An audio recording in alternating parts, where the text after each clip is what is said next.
사업도 잘 되고 막 자녀도 잘 되고요. 이번에 시험까지 잘 봤어요. 또 건강해. 그래도 부러워하지 말라. 예. 막 취업도 잘 되고 결혼도 잘하고 집도 샀는데 오르고 하는 것마다 손대는 것마다 잘 돼요. 나는 안 돼요. 기도해도 안 돼. 철야하고 작정해도 안 되고. 왜 이런 일이 벌어질까? 뭐 내가 죄를 많이 지었나? 이렇게 생각하죠. 근데 그렇게 하지 말래요. 그것은 마치 모래 위에 집을 지은 것 같다. 예. 조금 있으면 무너진다. 없어진다. 이제 그렇게 말씀하시거든요. 그래서 하시는 말씀이 지혜로 집을 지으라. 뭔 얘기냐면 멀리 보고 집을 지어라. 그래야 집이 튼튼하다. 그 4절에 보니까 방마다 아름다운 보배로 가득할 것이다. 그랬어요. 그래야죠, 그죠? 근데 집은 지어놨는데 안에 뭐 들여놓은 것이 볼품이 없으면 멋진 집이 있잖아요. 들어가 보고 싶어요. 왜 그렇죠? 그 안은 어떨까? 궁금하니까. 근데 집이 초라해요. 그럼 별로 들어가고 싶지가 않아요. 이상한 거 나올까 봐. 예. 근데 어떤 집은 초라한데 들어가 보니까 화려한 집이 있어요. 예쁘고 아기자기하고 요즘에 그런 데 많죠. 예, 여기도 이제 길 가다 보니까 아주 뭐 한 70년대 건물 같은데 들어가 보고 싶어요. 안에가 너무 잘 돼 있어요. 가게인데. 근데 술집이라. 예, 저희 뭐 돈가스 팔고 그러면 한번 가보려고 그랬는데 그게 아니라 예, 뭐 판다고 얘기도 안 했어요. 그냥 거기 하나 그냥 한문 한자로 이렇게 뭐라고 써 있는데 예, 들어가고 싶은데 나중에 알고 보니까 술집이고 예, 예쁘거든요. 안에 들어가면. 근데 어떤 집은 화려한데 사실 뭐 안에 들어보면 볼 게 하나도 없는 그런 집이 있는 거죠.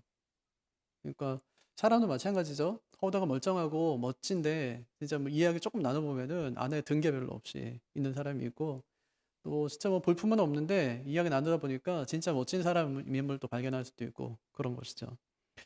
근데 중요한 것은 이제 크고 좋은 게 아니라 진짜 그 안을 뭘로 채우느냐 하는 것이 진짜 중요하다. 그렇게 하려면 설계가 좀 치밀해야 돼요. 어떤 교회가 예배당을 짓는데 사실 설계비는 좀 아까운 돈처럼 보이잖아요. 설계비. 그게 건축비의 15% 정도를 지불해야 된대요. 그래야지 좋은 설계가 나온대요. 근데 그건 그냥 없어지는 돈처럼 생각되기 때문에 설계비에 많이 지출하지 않아요. 예, 그럼 치밀하게 설계를 할 수가 없는 거예요. 그럼 어떻게 되냐? 나중에 드는 돈이 훨씬 더 많은 거예요. 예. 실제로 그래요. 요즘에도 예배당 짓는다고 하면은 어떤 선교사님들이 있어요. 이게 건축만 하는 뭐 건축을 하다가 나중에 뒤늦게 부름을 받고 소명이 있어서 목사가 됐는데 계속해서 그 일을 하는 거죠. 예. 그래서 이제 교회들 예배당 지을 때 싸게 해주겠다 설계비. 예, 뒤까지 우리가 다 책임져 주겠다 이랬는데 근데 뒷마무리가 잘 안 돼요. 뒷마무리가 안 되고 예배당을 짓든지 하여튼 집을 지을 때는 설계를 잘해야 돼요. 그래야지 뒤에 들어가는 비용이 적게 들어가는 거죠. 예, 설계대로 시공한 대로. 제가 아는 교회는 진짜 큰 교회를 지었는데 그 설계도대로 그냥 끝냈어요. 그냥 어떻게 했냐? 설계비를 많이 지출한 거예요. 그러니까 서울시청 설계한 분이 예배당을 설계한 거예요. 그러니까 뭐 거의 완벽하게 설계를 해가지고 예배당을 아주 멋지게 이제 짓고 이제 끝냈거든요. 그것처럼 오늘 말씀에도 설계를 잘해라. 설계. 이게 좋은 집을 지으려면 설계비 아끼지 마라. 우리 인생도 마찬가지죠. 뭐 80년, 100년을 살아야 되는데 이 설계 없이 그냥 산다. 이거면 말이 안 되잖아요. 네, 글 하나를 쓴다. 그러면 글 하나를 쓰려고 해도 이게 뭐 구조를 잡고 이제 그 구조에 따라서 이제 써야지 그 글이 써지거든요. 설계 준비하는데 아무 그거 없이 그냥 무턱대고 그냥 앉아갖고 쓴다. 이건 안 돼요.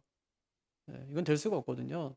제일 처음에 할 때는 항상 생각하는 거 틀을 짜는 거거든요. 글을 쓸 때도 인생을 살 때도 한 해를 계획할 때도 틀을 짜죠.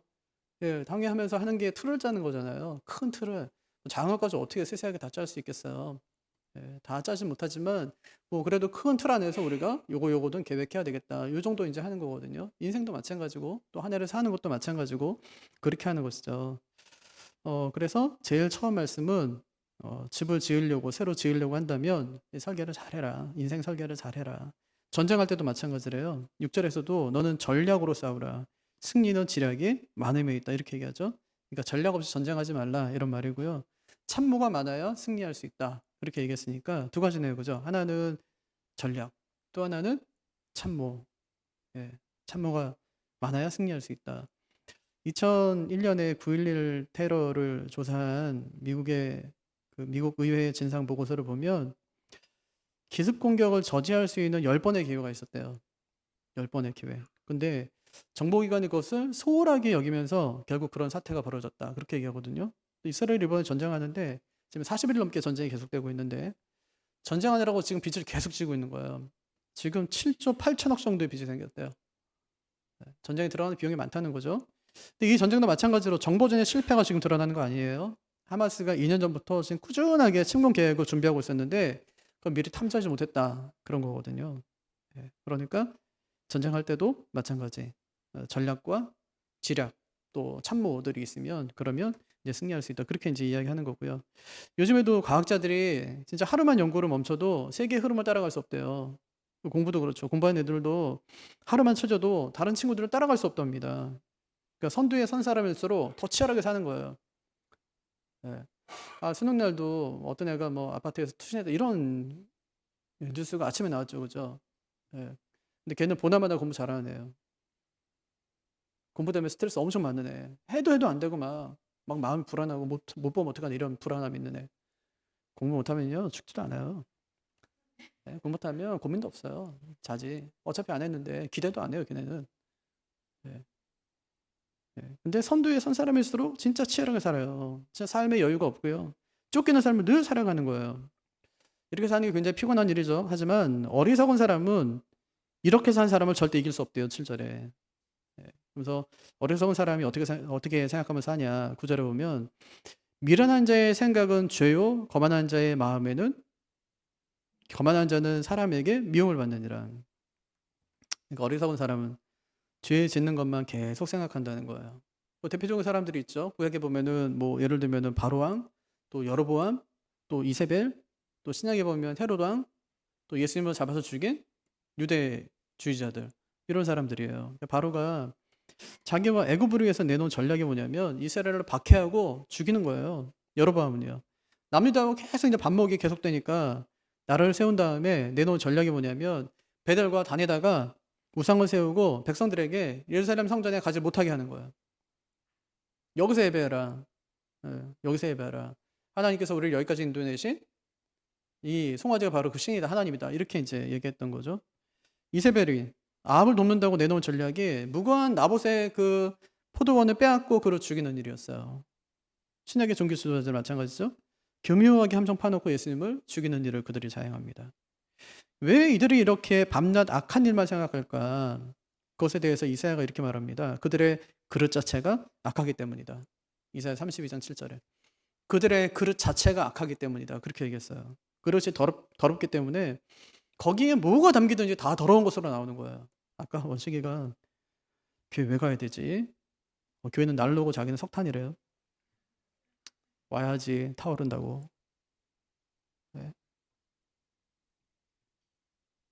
중요한 건 마음이에요. 정결한 마음을 갖는 것 참 중요합니다. 어떤 어려움이 있어도 이 마음의 경계를 늦춰서는 안 돼요. 한번 마음을 어리석은 일에 빼앗기게 되면 마음의 힘이 그때부터 점점 약해집니다. 그래서 옳은 길, 바른 길을 가기가 되게 힘들어져요. 그래서 마음의 근력을 좀 이렇게 단단하게 좀 만들어 놔야 돼요. 근육, 마음의 근육. 이것을 좀 단단하게 만들어 놔야 돼요. 그럼 어떻게 할 수 있냐? 그게 결국에 이제 말씀과 기도로 사는 겁니다. 하나님 앞에 부딪히고 그 앞에서 해결하고 그렇게 살아가는 것이죠.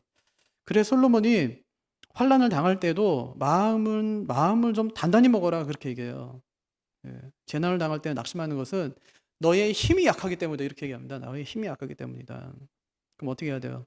이 마음 운전을 잘해야 되겠죠. 마음 관리 이거 잘해야 되겠죠, 그렇죠? 하나님께서 모세를 부르고 여호수아 부를 때도 제일 먼저 이제 말씀하신 것이 마음을 강하게 하고 담대히 하라 그렇게 말씀하세요. 왜 그렇대요? 내가 함께 할 테니까. 뭐 때문에 우리가 강해질 수 있어요? 하나님이 함께 하시면 강해질 수 있어요. 그게 내일이 아니라 주일이기 때문에 뭐 주일을 하다가 어떤 어려움이 있어도 괜찮아요. 그럴 수 있고요. 이길 수 있어요. 왜냐? 내일이 아니고 주일이니까.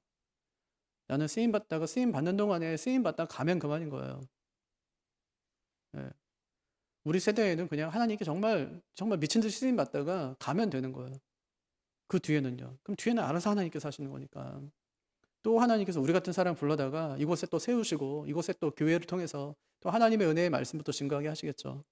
우리는 그때까지 어쨌든 이제 하나님께 세우신 자리까지 열심히 감당하는 거예요. 감당하다 보면 이런 일도 있고 저런 일도 있고 이런 소리도 듣고 저런 소리 듣는데 그것 때문에 마음 빼앗기고 낙심하고 좌절하게 되면 어떻게 돼요?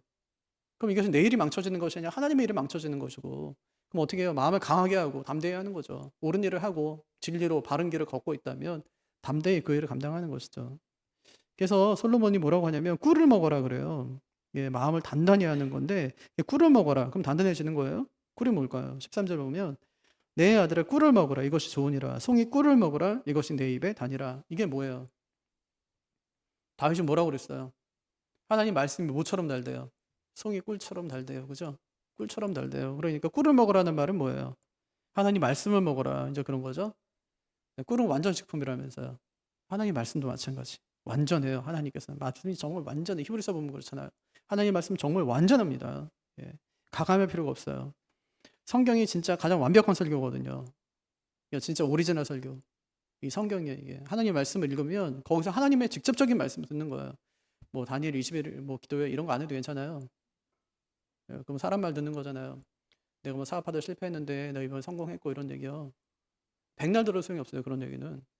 그 내 얘기가 아니기 때문에 듣고 들을 때는 막 감동이 되지만 지나보면 아무것도 아닌 거예요. 남는 건 뭐냐? 하나님 말씀밖에 없어요. 예, 진짜 하나님 말씀밖에 없어요.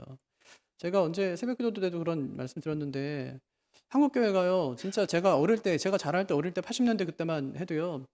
전봇대마다 부흥의 포스터가 안 붙은 전봇대가 없었어요. 불의 사자 막 이렇게 하고 불의 뭐 말씀의 종아 불의 사자 이래 가지고 진짜 시뻘건 걸로 막 불타오르는 걸로 해 가지고 전부 막 전봇대마다 막 다 붙었어요. 지금은 하나도 붙은 데가 없습니다. 왜 그럴까요? 왜 지금은 불의 종이 없을까요? 그때는 진짜 신유의 은사도 많이 나타나고 그때는 예언도 많이 하고 막 이러면서 병도 많이 교회에서 고치고 죽은 자도 막 살려내고 막 했었어요. 심지어는 다리가 짧은 사람이 다리가 길어져야 함께 기도하면 그런 일도 많이 있었거든요. 근데 지금 그 사람 다 어디 있습니까? 언제부터 없어진 거예요? 90년대 됐는데 그때부터 서서히 없어진 지금 완전히 없어졌어요. 어디 갔습니까 지금? 그럼 지금은 하나님께서 그런 일을 못하기 때문에 그런 일이 지금 벌어지지 않는 걸까요? 왜 하나님께서 왜 그런 사람 다 어디 갔습니까 지금? 딱 하나예요.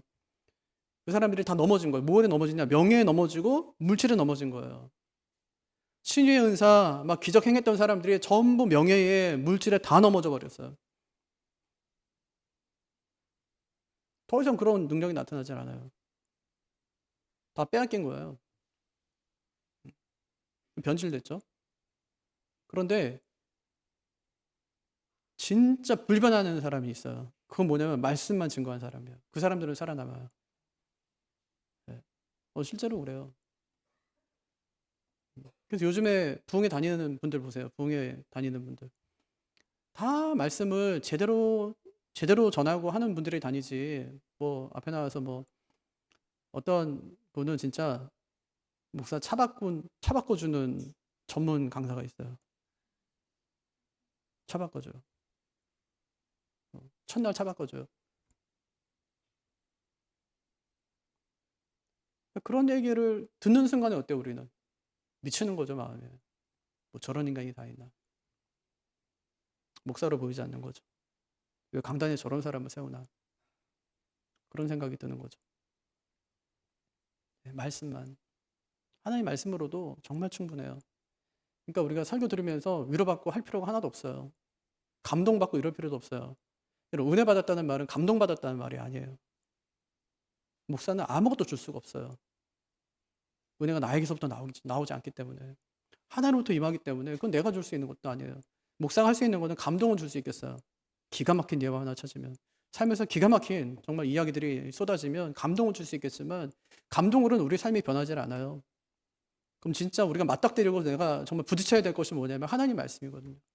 그 말씀에 부딪히고 내가 그 말씀에 깨어지고 그 말씀에 내가 항복하는 것이 내가 나타나야지 다른 것으로는 안 돼요. 그럼 어떻게 해야 되냐? 열심히 부지런히 읽는 거예요. 누구처럼? 사도행전 17장에 나오는 베레아 사람들처럼. 이 말씀이 정말 그런가 해서 날마다 말씀을 상고하는 것이죠. 성경이 정말 꿀같이 단 경험들이 있으시기를 바라요. 말씀은요 정말 묘한 매력이 있어요. 제가 매주 그 성경 연구하면서 그 매력에 빠져요. 정말 기가 막혀요 말씀. 매주, 매주.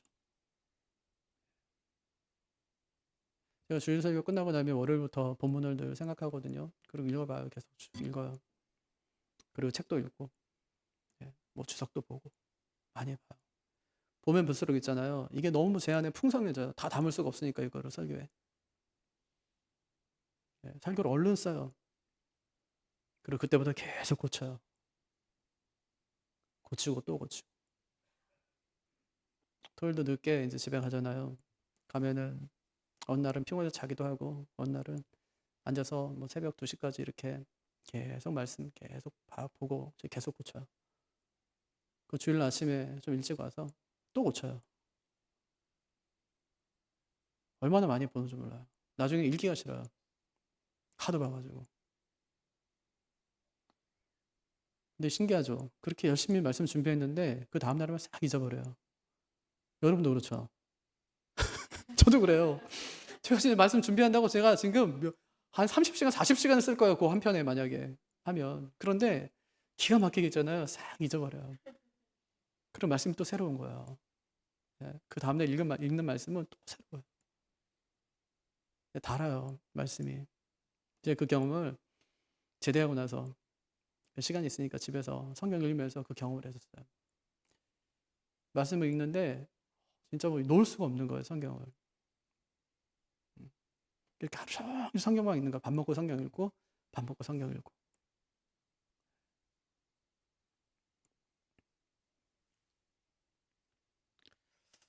하나님이 약속이 있어요. 그게 16절인데 하나님 백성에게는 시련은 있으되 실패는 없대요. 여러분 어디서 많이 들어본 말씀이죠.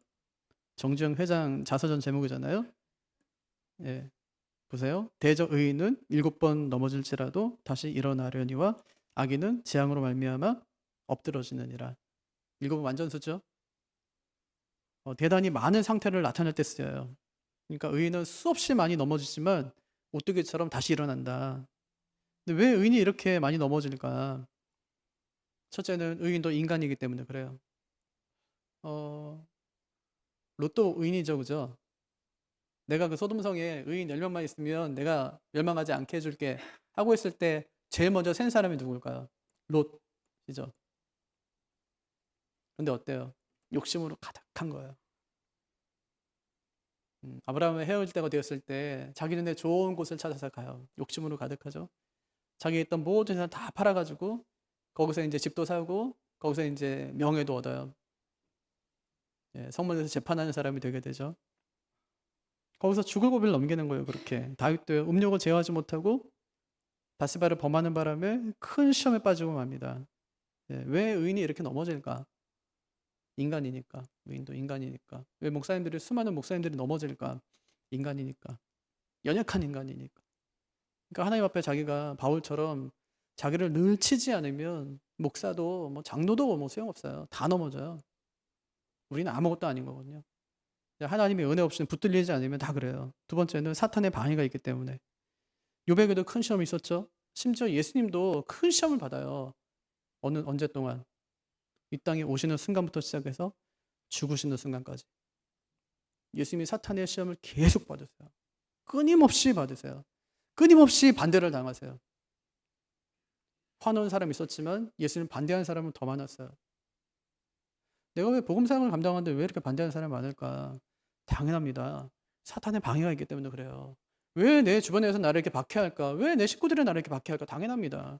사탄이 가만두질 않아요. 열심히 믿으려고 하니까.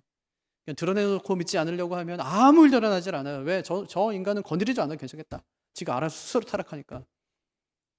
근데 그게 아니라 뭔가 좀 제대로 믿어보려고 하면 그 사람은 언제든지 사탄의 방해가 있습니다.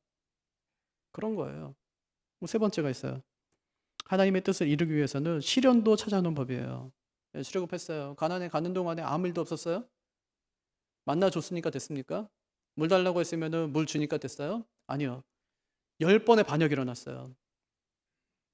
광야 40년 동안 10번의 반역을 일으켰다고요. 그 인간들이. 엄청난 시련이 있었다는 얘기예요. 그거는.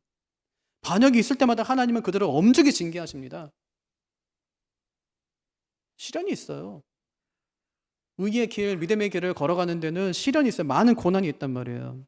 그런데 뭐래요? 의인에게는 많은 어려움이 있지만 결국 의인은 다시 일어선다. 다시 일어선다. 그래서 의인에게는 시련은 있지만 실패는 없다고 하는 겁니다. 악인의 형통을 부러워하지 말고 신앙을 지키며 살기가 힘들지라도 말씀을 끝까지 붙들고 승리하며 살아가는 우리가 되기를 주님의 이름으로 축복합니다.